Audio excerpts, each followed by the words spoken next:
You keep eating less. You keep walking more.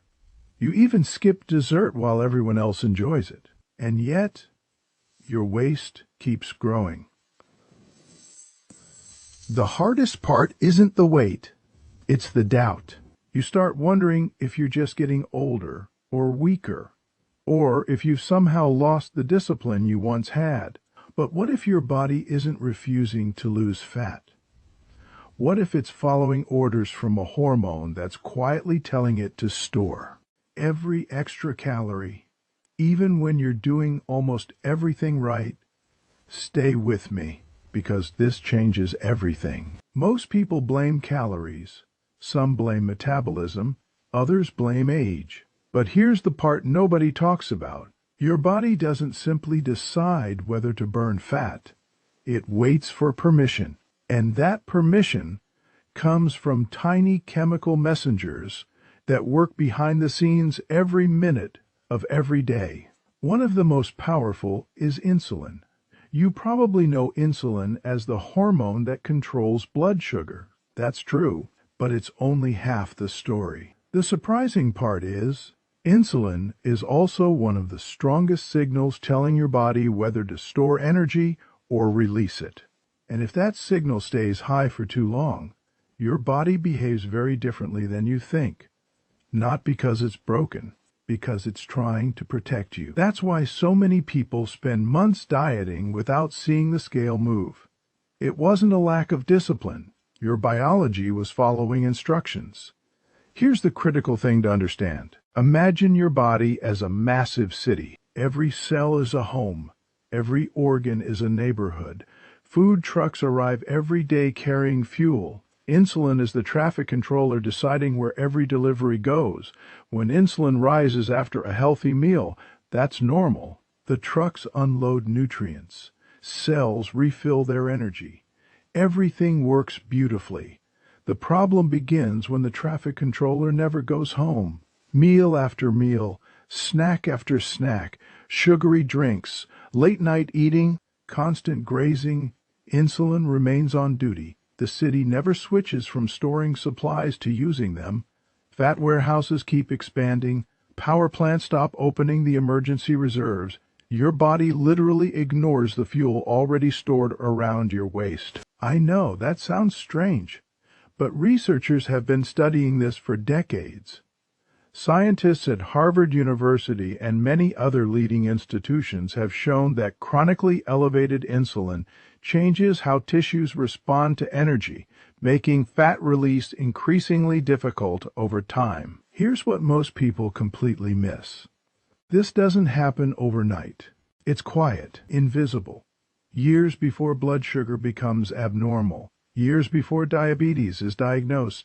Years before your doctor says anything is wrong. Your cells are already adapting, and not in a good way. They begin responding less effectively to insulin. That's called insulin resistance. Now your pancreas has to produce even more insulin just to achieve the same result. It's like shouting louder because nobody hears the first instruction. The louder the signal becomes, the more fat storage continues, the more difficult fat burning becomes, and the cycle feeds itself. Here's where it gets counterintuitive. Many people believe eating less automatically fixes everything. Sometimes it helps, sometimes it doesn't, because your body isn't only counting calories, it's reading signals. Signals decide whether to save energy or spend it. Here's the part nobody talks about.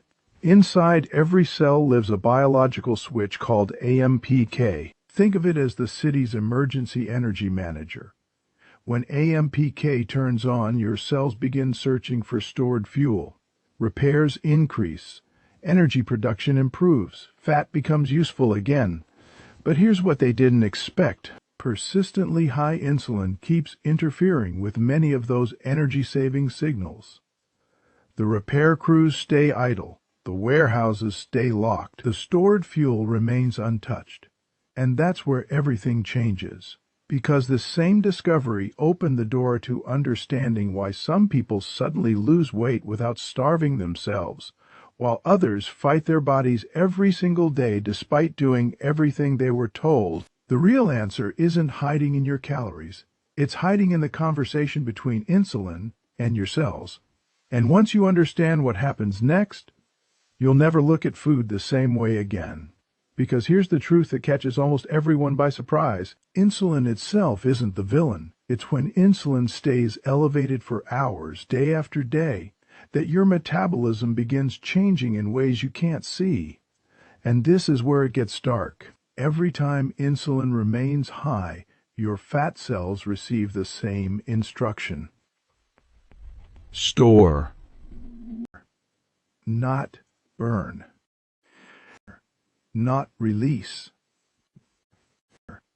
Store. Your liver listens too. Instead of freely releasing stored energy, it slows down. Your muscles become less willing to absorb glucose efficiently. The pancreas works even harder, producing more insulin just to keep blood sugar under control. It's a survival response, not a failure. Your body was responding exactly as it was designed to. The problem is that modern eating patterns confuse an ancient biological system. Constant snacking, sweetened coffee, fruit juice between meals, energy bars marketed as healthy, even frequent handfuls of crackers or cereal. Each one creates another insulin response before the previous one has fully settled. Most people never realize this. It's not always the size of the meal, it's how often the signal is repeated. Imagine someone ringing your front doorbell every 5 minutes. Eventually, you stop responding normally. Your cells do something similar. That's insulin resistance. Stay with me. This is the part that matters. The goal isn't to eliminate insulin. You need it. Without it, life isn't possible. The goal is to give insulin time to rise, do its job, and then fall naturally. That's when your body finally gets permission to unlock stored fat. Here's what changes everything. Start your morning with a protein-rich breakfast if you're hungry. Think eggs with spinach, plain Greek yogurt with walnuts, or tofu with vegetables. Why? Because protein helps stabilize blood sugar and reduces large insulin spikes compared with sugary breakfasts. By midday, move your body for 20 to 30 minutes. A brisk walk after lunch is enough for many people. Why? Because working muscles pull glucose from the bloodstream more efficiently, reducing the amount of insulin your body needs. Here's the part nobody talks about. Leave space between meals. Avoid grazing all afternoon. For many people, waiting around 12 to 14 hours between dinner and breakfast gives insulin enough time to fall and supports your body's natural cellular housekeeping processes. Not because fasting is magic, because biology finally gets a quiet moment to work. In the evening, build your dinner around protein, colorful vegetables, healthy fats, and high-fiber foods. Grilled salmon, lentils, broccoli, olive oil. A handful of almonds.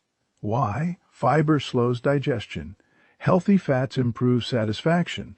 Protein supports muscle, which acts like a powerful storage site for glucose. Then protect your sleep. Keep bright screens low during the final hour before bed. Aim for 7 to 9 hours consistently. Why? Poor sleep raises cortisol, and elevated cortisol can make insulin regulation even more difficult the following day. Clean first, rebuild second, repeat. That's how biology changes.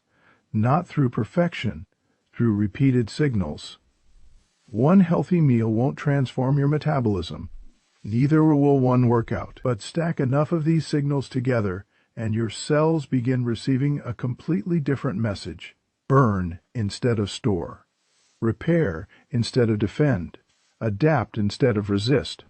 That's how lasting weight loss really begins. Not by fighting your body, by finally speaking its language. And here's the exciting part. The same biological signals that help lower insulin also influence how quickly your cells age from the inside. In the next episode, you'll discover why one tiny part of your chromosomes may predict how fast you're aging, and the everyday habits that can help protect it. Once you see that hidden connection, you'll understand why healthy aging starts long before wrinkles ever appear.